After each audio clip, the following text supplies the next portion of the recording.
Welcome to The Disappearing Mind, a unique podcast helping you find clarity and support along your dementia journey. Now, join National Dementia Trainer and Coach Dawn Platt for an all-new episode. Hello and welcome to the podcast. I am your host, Dawn Platt. I'm so happy that you could join me today. You know, on the podcast, I often talk about real stories or realness, and today is going to be one of those days. It is going to be tremendously personal for me. And today I'm going to talk about the goodbye. My mom, Betty, recently passed away at the ripe age of 96 years old. And my mom had a journey, a long journey with dementia. And she actually died of natural causes. And I wanted to pay tribute to her on the podcast, but not just to my mom, but to your mom and to your spouse or your wife or your sister or even your friend. I want to talk about some realness, some rawness that people go through. And I think it will help someone. I know it helps me to talk about it, but I'm an expert in dementia, or so people tell me that, but I am just a daughter. I have the same feelings and emotions that other daughters have. And a lot of what you know, whether it be your profession or otherwise, doesn't always apply when it comes to your personal life. So today I want to not only pay tribute, but to talk about the dementia journey and what some call the long goodbye, and just really talk about what I have gone through, what my family is going through, and what I'm still going through. Because unless you have experienced the dementia journey, it probably is not going to make sense to you, or you may not understand. You might not even be able to share with others how you were feeling. So pull up a chair, grab a glass of iced tea or a cup of coffee, and let's go ahead and get started. Today, I want to honor and pay tribute to my mother, Betty. My mom was a wonderful mother. She was a great person.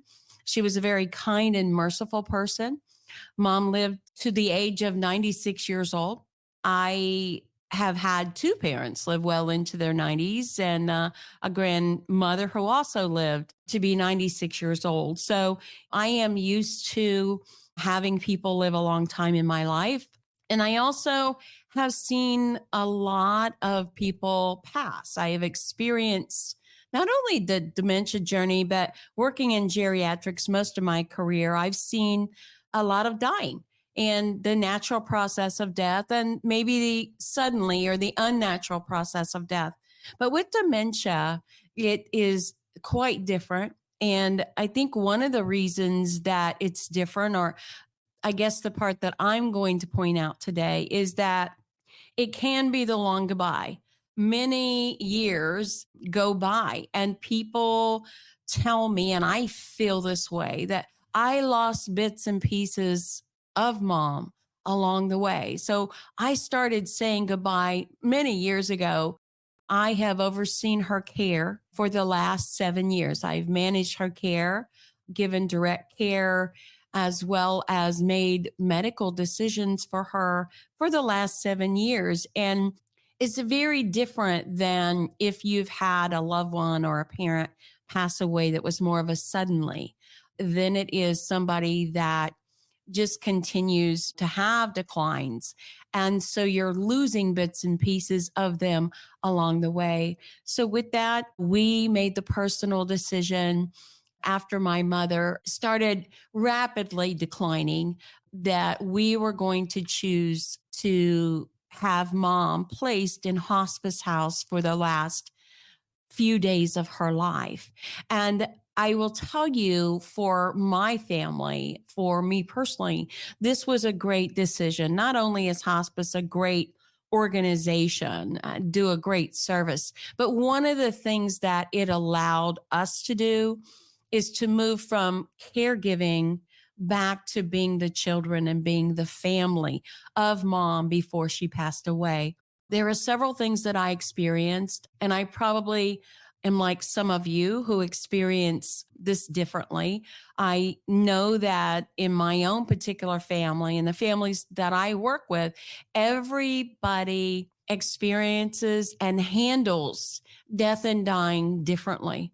And there are a number of reasons for that I'm not going to get into today, but I will express the gratitude that I have that we made the decision to move mom to hospice house. So we ended up moving mom to hospice house on a Wednesday, and she passed away late Friday night, almost early Saturday morning. Although it wasn't a long period of time, it allowed us that benefit of having others doing her direct care as well as guiding us and giving us some peace of mind. It allowed us to handle, I think, some of the emotional side, some of the arrangements better than if we hadn't have. So we're talking about the dementia journey here on the podcast. And with dementia itself, we know that many types of dementia can last from 2 years to 10 years. I've heard people talk about 20 years, but I think probably the average time that people really are in the mid stages to the late stages of the disease is going to be somewhere between 2 and 10 years, depending on the type of dementia that they have, the progression, and of course, the environmental support factors that they have. But one of the things that I will say that I kind of experienced differently, or it feels different for me, I know that many of you are going to relate, and I want to talk about that, is that I started losing bits and pieces of my mother many, many years ago. And we only really got the diagnosis probably 5 or 6 years ago, a actual diagnosis, but I knew as early as probably 14 or 15 years ago that my mom was experiencing some decline that was directly due to cognition. And so I saw her lose some of her independence, and I saw her lose some of her decision making abilities. And I saw her lose the ability to keep her home in order and her bills in order and finances and organize things. I saw that many years ago coming, and really chose to deal with that and support her in that. But over these recent years, I have seen other types of decline that many of you are seeing. And depending on who you are and how you choose to deal with it or what kind of support system you have, I have found that this is really what has impacted me as I've thought through the process. And really, after mom's passing, how others reacted to me and the position that I took when friends and family offered things or wanted to do things. Let me just begin by saying that we have overseen mom's care for 7 years, and the last few years have been more than trying. Had to make some many care adjustments and recently medication adjustments, and seen a real decline. Mom was placed on home hospice for almost 2 years. We almost lost her about a year and a half ago, and she recovered, and she would ebb and flow in her condition.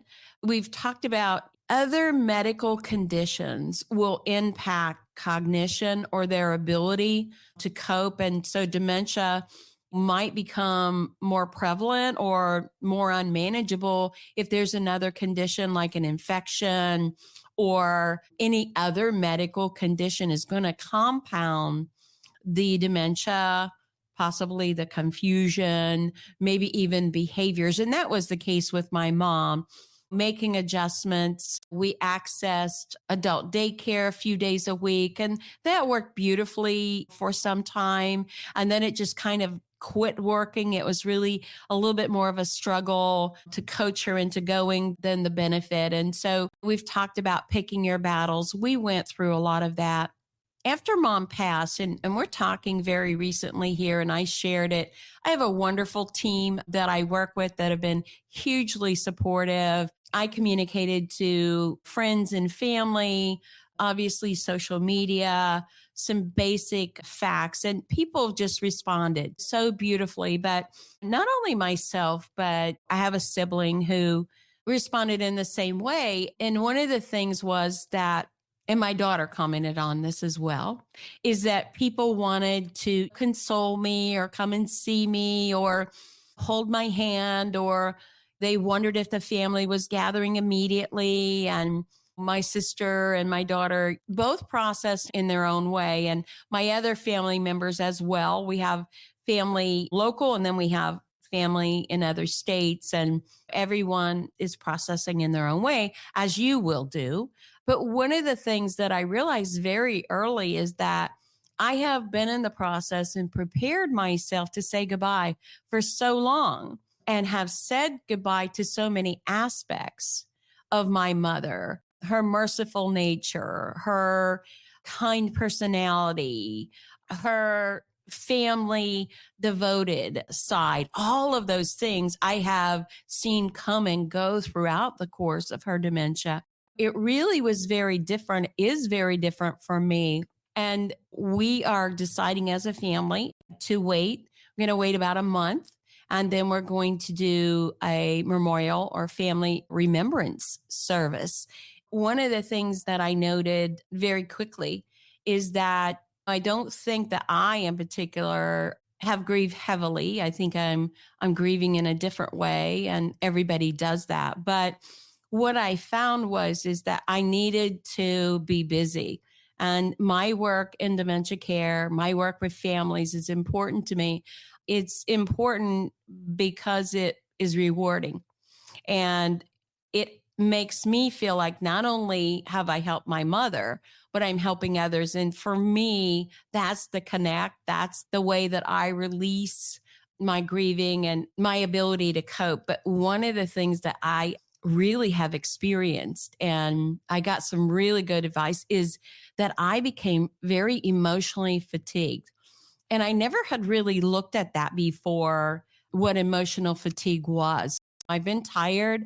I've been exhausted from frustration. I've been exhausted from caregiving, from managing care managing, when you're managing doctors, nurses, bathers, chaplains, social workers, just scheduling their appointments to come and visit your loved one can be exhausting.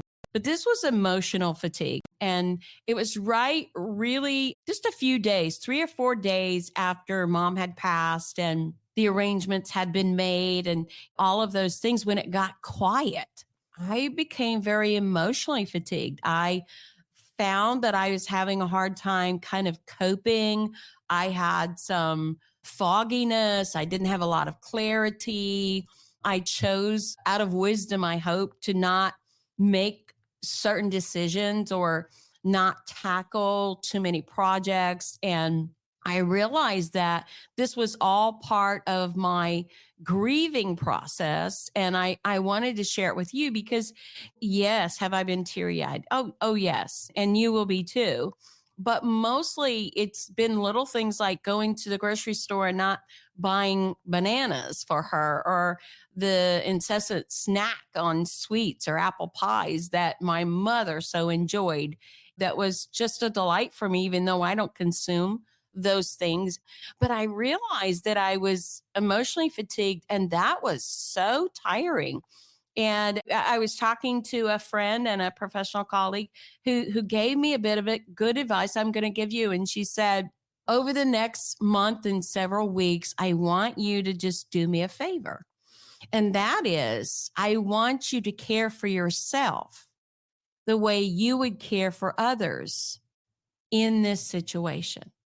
And for some reason, it struck me because I was 3 days out and then back in my office. And granted, it was only half a day, but my work is my life and my passion. So I was probably overdoing it. And I try not to do that. But I thought that was really some great advice. And I began to ask, and I'm going to ask you, is emotional fatigue part of grieving? And I am not a professional in this area. It is not something that I've probably thought too many times about, even though I have supported families through grieving.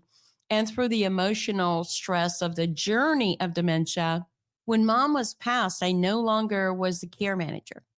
I no longer had to think about those things that I thought about for 7 years. I actually had time that I didn't have to manage 100 different things on top of what I already managed. There was this place there, kind of this void in my life, and I believe in my family's life, certainly my spouse's life. And I realized that even though I had not grieved or needed all of this sympathy from people, even my friends, that there was this emotional component that I really didn't know what to do with. So, emotional fatigue is part of grieving. It is my style of grieving, apparently. I wanted to talk about what that feels like and how to balance it. I did a little research and I want to share with you some of the steps that I'm taking. And I tried to encompass some of these steps prior to this. And I always recommend in my support groups some of these steps for you. But I think that even though we as caregivers and care managers and family members know these things and we might pick up a few, once that void is there, I think it's critically important that we take some extra steps because we now have this time that we've carved out of our life for 2 years, 3 years, 7 years, 10 years. And now you have the opportunity to fill that time with things that are beneficial, that are useful. And really, it's a real good time for us to take care of ourselves. I thought today that I would share some of these things with you, how to overcome emotional fatigue. And emotional fatigue, I feel like for me, is much more impactful than the overt grieving process that many people go through. And there's nothing wrong with that. And if this were suddenly, I think that I would probably feel that. My dad was into his 90s. My mom was 96. So these were not suddenlies. These were not things that were not expected. I watched them come. I knew they were coming. And I pretty much knew up to the day when mom was going to pass. But still, in the same token, it's kind of like your life changes. You don't have to do the things that you've done to support and to make this work. So, emotional fatigue is real, it is impactful, and we have to make a change in order to, I think, walk through this to be healthy through this walk. And so there's nothing wrong, I think, with the emotional fatigue or the emotional roller coaster that we feel when someone passes, and especially when it's been a long dementia journey, which mine has been and yours may have been. But here are some of the things that I want to talk about them. Number one is reducing stress. Obviously, we say that it's very easy to say, but I think that I have the choice, the multitasker that I am, the things that I accomplish in a day.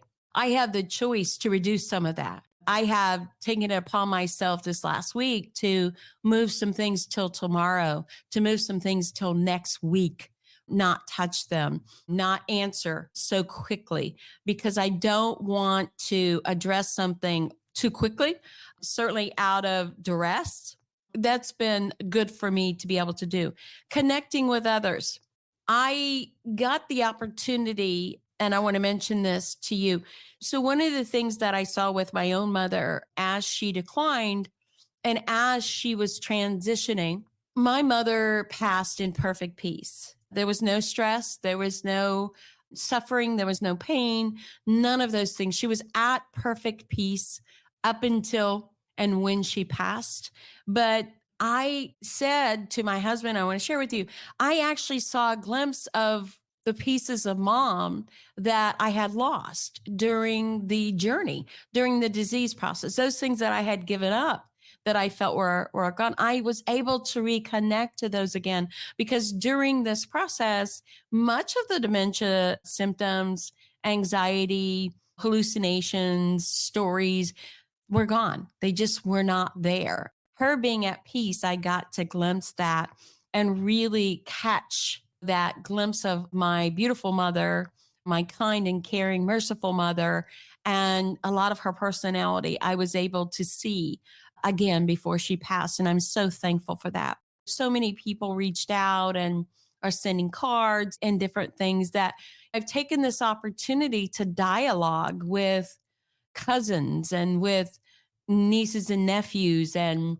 with distant friends that I have not really spoken to in years who knew my mother, who have reached out. And so that has been really, really nice. Now, with that, I haven't done that too much because I find it overwhelming to repeat myself or repeat the story. So keep that in mind. Seeking professional support, I have not done that. One of the reasons that I haven't done that is that I'm processing through this emotional fatigue. I obviously run a support group. And so when I'm talking to families, I'm talking for myself as well. I'm sharing real stories. And that is very beneficial for me. But certainly, if I need that or you need that, I would highly recommend that. Sleep. I have chosen to go to bed an hour or two earlier. I have allowed myself on 2 occasions to sleep in, which I normally do not do. Sleep, setting a routine time to go to bed and a routine time to get up are highly beneficial for emotional fatigue. And I have seen the benefit of that. Creating healthy routines. I think that watching what we eat or how we eat and setting up those routines for ourselves, getting us back into a pattern is really beneficial. Developing a healthy lifestyle. So I have opportunity now, and you will have opportunity now maybe to walk more or go to the gym or get up and walk or just set those go to bed and get up times. You have an opportunity to do really a lot of things that maybe you didn't have the opportunity to do before. Exercise, again, I've been taking walks, not long walks. I hope to set a routine with that and learn from emotional exhaustion. Emotional exhaustion is very different than exhaustion from being frustrated or just stressed or just really tired. It is very different. It's a head exhaustion, which just really wears you out. Your brain just doesn't want to communicate or talk or do things. And I think recognizing that is really important. I'm emotionally exhausted. I'm going to get some rest. I'll talk to you tomorrow. I'll deal with that tomorrow kind of thing, I think is really important. Practicing self-care. You have put off going to the doctor. I have put off getting this year's physical. I mean, those are the things that I think are important, the little things that you've put off because you're putting your loved one ahead of you. Now is the time to really do those things for yourself, taking care of yourself. Again, setting the routines, freshening your wardrobe, freshening out of your bathroom, taking care of the things that you wanted to do, whether it's spring cleaning or dusting or reorganizing something, spending some time with a friend, really important. And cultivate positive relationships. This is really important. We've talked about this a lot on the podcast, but for the last 3 years, I have kind of let some things go. I have stepped away from 2 boards that I've been a part of for years. I have not maintained to the degree a lot of my friendships because I just didn't have the time and didn't feel like I can maintain those things. And now I can pick them back up again. I can build relationships again and be able to give back to others and do it in a way that's not exhausting to me. I think that that is something that you might want to consider. Focus on the present. You've been so busy. I've been so busy for the last 7 years juggling and maintaining what was. And now things are different for me. And someday they'll be different for you. So I have the opportunity to fill that time with whatever I want and to focus on where I am today. And so we've just come through Easter or Passover, whichever one that you celebrate. But I didn't want to make any decisions about the memorial. I wanted to get through that time and with family and focus on the immediate and then have the opportunity to be refreshed, to be able to create memories or a memorable time for our last goodbye to mom. Focusing on the present gives us that ability to do that. Music. If you're a music listener like I used to be, I really even probably put that away for a while. And I just this past weekend got my phone out and my music list, my playlist, and I put it on a speaker and I just played it in the house. And before I knew it, I was singing. And although I don't have a great voice, I don't have a bad voice either. It was just nice to sing. I hadn't done that in a while and I just hadn't played or taken that time. Frankly, I didn't have the time to just enjoy some music. And so I did that. If that's something that's important to you, like it is to me, it can really make a difference. And there was a lot of emotional healing in that. There's a lot of things in songs and in music that are very healing. I find that for myself. It might be poetry for you, or it might be something else for you, but take that time to do that. Setting boundaries. One of the things I found right away with the emotional fatigue that I quickly recognized, and I didn't quickly recognize that it was grieving, was setting boundaries. I began to prioritize all of the problems that were brought to me or that were present and how important they were in the scope of things. And it was so refreshing to be able to look at them differently. You're often presented with all of these things, but in the scope of things, how important are they? Are they life threatening? Like, how important are they? And so setting boundaries on the things that you want to do, the things that you have to do, and the things that you need to do and can be put off. So setting those boundaries are going to be very important. Deciding some of the new things that you might want to pick up and do, really important in setting that routine. Again, it lists a therapist. That's up to you. Therapy is different for everyone, what that looks like. It might be spiritual. It might be your pastor or priest. It might be a professional therapist. It might be friendships or a group, might be family. For me, I tried to keep my granddaughter, she's 16 months old now, throughout this process after mom's passing, because it meant something to me to focus and to pour into her. And there might be that friend for you as well. And it was just very healing for me to have that routine and to be able to have that relationship with her. And then take a break. Take a break. Some days you just don't have to do anything. How important is that, to take a break? Many of you have a 36-hour day, and it can be really shocking when you don't have that 36-hour day. You can feel a void. You can feel empty. You can feel depressed. You could feel like you've lost your purpose, but your purpose is just going to change. So I am so thankful that I had the opportunity to be my mom's care manager and caregiver at times. I'm so glad that I had the strength to do that. And kudos to my family, but especially to my spouse, my husband, who was a tremendous, tremendous support and caregiver. I couldn't have done it without him. And I hope that you have someone that supports you. So thank you to those people that support us and make these things possible. There are a few quotes here I want to end with today. I want to pay tribute to my mom, Betty. What a wonderful person that she was. I'm so thankful she's at peace. I cannot tell you. I see her as she was, pre-dementia, pre-care needs, pre all of the things that accompanied that journey.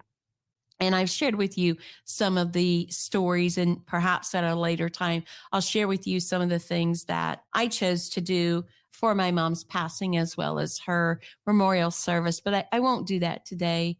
Just a few quotes that I want to just talk about and read. Kindness can transform someone's dark moment with a blaze of light. You'll never know how much your caring matters. Make a difference for another today.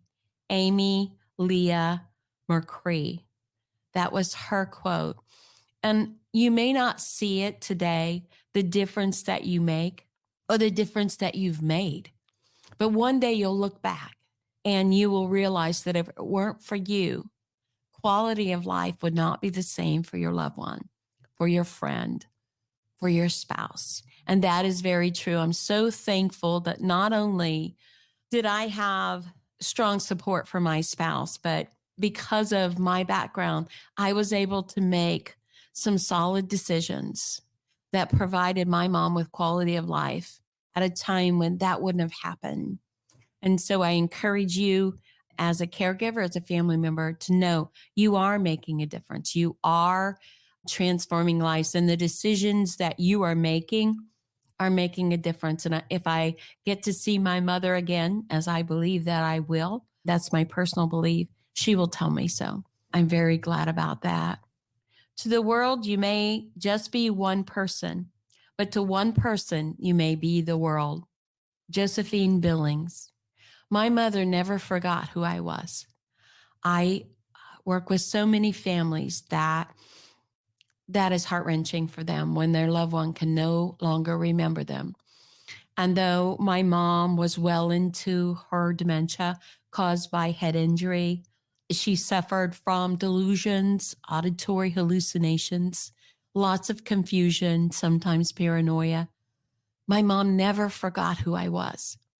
And although sometimes I didn't always see mom as mother and her relationship to me, sometimes it was a little competitive or a little rambunctious, mom never forgot me. She never forgot my name, and she never forgot who I was to her. And I'm very grateful for that. But even if that is occurring to you, I want you to know that that is just a step on the journey. And continue to do what you do the way you do it, and one day it will pay off. At times, each of us needs to withdraw from the cares which will not withdraw from us. It's time that we really take a look at this whole situation and step away at times so that we can maintain what we need to do so that we can be the best person possible. I failed many times. I wasn't always perfect, and I will be the first to admit that. However, I did the best that I could, and I did a great job. So if you're out there today and you're not sure, I want you to know you're not alone. You are going to fail some days or some moments within the day, but you're doing a good job. Hold your head up, continue on, and know that someday you'll have relief and you'll look back and you'll be thankful that you were able to make a difference in the life of your loved one, your spouse, your friend, your neighbor. Until next time, this is Dawn Platt. Make it a memorable day.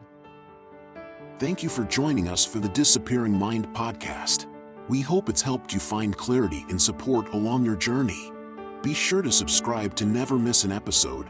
Visit our website to suggest future topics and share the podcast with friends and family.